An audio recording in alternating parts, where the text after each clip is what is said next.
Thank you. I take note of Senator Farrell's answers to my questions in question time. I'm going to quote from a letter to Ms Kath Gleeson, First Assistant Commissioner and National Election Manager.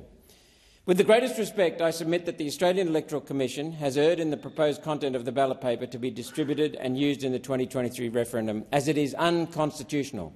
During our telephone conversation of Friday, 8 September 2023, you informed Hugh Carter of my office that the ballot paper for the referendum is intended to be in the form of Form B, as in Schedule 1 of the Referendum Machinery Provisions Act 1984.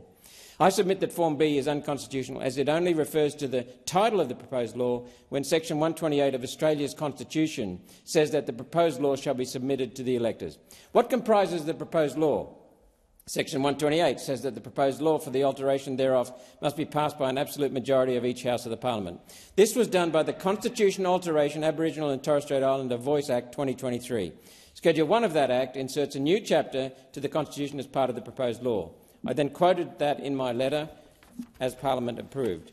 The distinction I make is that the above, from the word Chapter 9 until the words powers and procedures, is the proposed law that needs to be put to the electors on the ballot paper in full, not the mere title, to alter the Constitution to recognise the First Peoples of Australia by establishing an Aboriginal and Torres Strait Islander voice.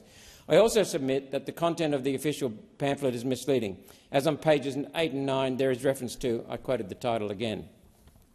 I submit that at best this title or description is merely a statement of purpose or intention to be attributed to the proposed law, and if printed as part of the ballot paper as currently intended, would be unconstitutional as not complying with the requirements of Section 128 of the Constitution to present the proposed law to the electors. With so much invested in the holding of this referendum, it is imperative that the process be uncontroversial and legally sound. To not do so invites external intervention and overview of the electoral and constitutional processes.